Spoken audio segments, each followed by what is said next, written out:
Some of the worst financial decisions you can possibly make don't feel like mistakes at all when you're making them.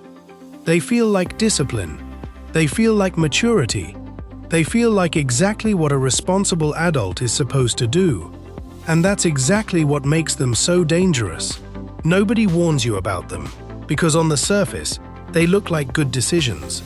Today I'm walking you through 5 of the most common ones, the actual math behind why they quietly cost people thousands of dollars every single year, and what to do instead. Mistake number 1. Building a massive emergency fund before touching high-interest debt. This one feels responsible because every finance guru tells you to have 3 to 6 months of expenses saved before you do anything else. And an emergency fund is genuinely important. That part isn't in dispute. But here's the math nobody walks you through. The average credit card interest rate right now sits around 16%. The average high-yield savings account pays somewhere around 4%. If you're funneling every spare dollar into savings while carrying a credit card balance, you are guaranteed to lose that gap every single month on autopilot. You're paying 16% to keep money sitting somewhere, earning 4%. That's not caution. That's a guaranteed loss you're choosing on purpose.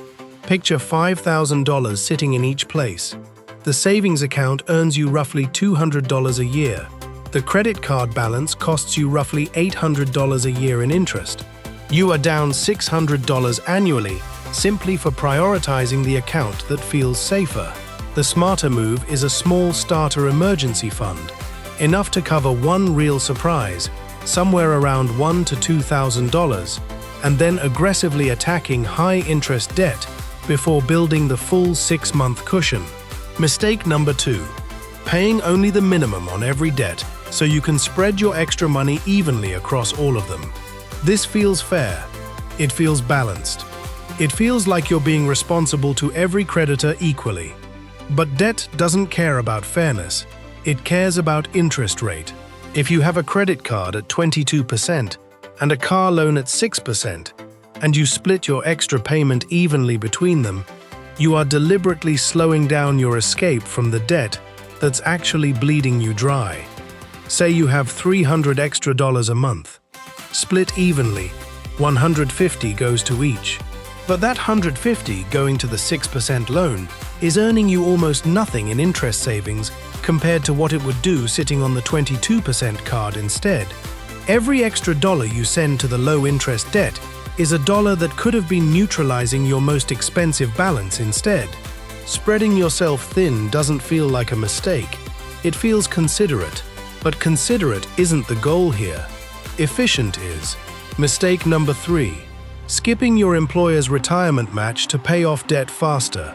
This one sounds almost noble. You're being aggressive about debt, prioritizing getting free and clear as fast as possible. But if your employer matches retirement contributions and you're not contributing enough to capture the full match, you are walking away from free money. Guaranteed, immediate, 100% returns on whatever you didn't contribute. No investment on earth reliably pays that. Say your employer matches 50% of your contributions up to 6% of your salary.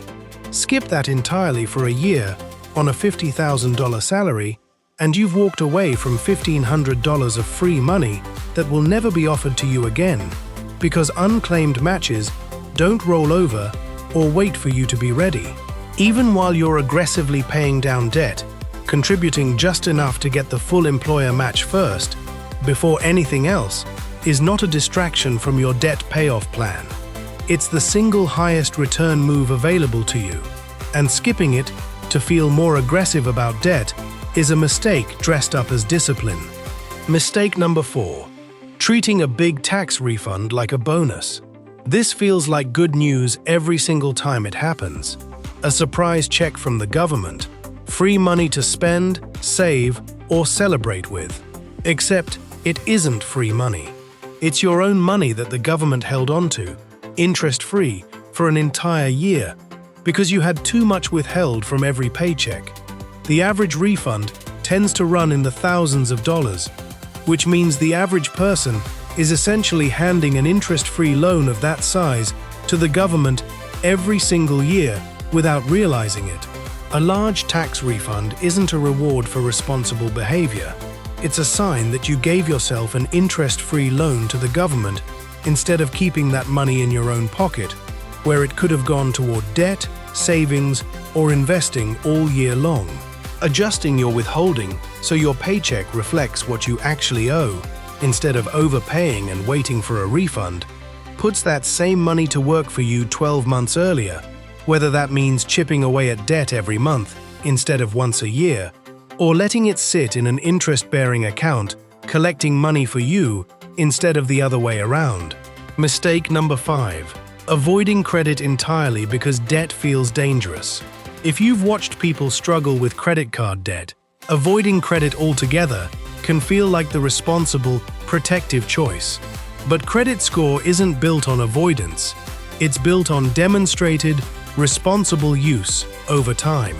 Someone with zero credit history often gets worse loan terms than someone with a long track record of using credit and paying it off. That gap shows up as a higher interest rate on a car loan, a higher deposit required for an apartment, sometimes even higher insurance premiums. On a typical auto loan, the difference between a strong credit history and no credit history can easily add up to thousands of dollars in extra interest over the life of the loan, simply because the lender has no evidence you can be trusted with borrowed money, and prices that uncertainty directly into your rate. The goal was never to avoid credit completely. The goal was always to use it in small, controlled ways and pay it off in full every month, which builds a track record that saves you real money on every major purchase for the rest of your life. Fear of debt, taken too far, quietly becomes its own financial cost. Here's the pattern running through all 5 of these. Every single one of them feels virtuous in the moment. Caution feels responsible. Fairness feels responsible. Aggression toward debt feels responsible. Avoidance feels responsible. But personal finance doesn't reward the choice that feels the most disciplined. It rewards the choice that does the math correctly, even when that choice feels slightly uncomfortable or slightly less noble in the moment. This is really the core lesson behind almost every one of these mistakes. Good financial decisions and emotionally satisfying financial decisions are not always the same decision. Sometimes they overlap perfectly. But when they don't, the feeling of being responsible can quietly talk you into the version of the plan that actually costs you the most. The uncomfortable version of the plan, the one that means carrying a little debt while you also invest, or using a credit card on purpose, or shrinking your emergency fund temporarily, is very often the version that leaves you better off a year from now. So here's what I'd actually do if you recognize yourself in any of these 5. Start with a small emergency cushion, not a massive one, while you're still carrying high-interest debt. Attack your highest interest rate balance first, regardless of how it feels to leave the others untouched.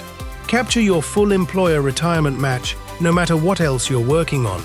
Adjust your tax withholding so you're not giving the government an interest-free loan every year. And use credit deliberately and responsibly instead of avoiding it out of fear. None of these 5 things require more income or a better job or a lucky break.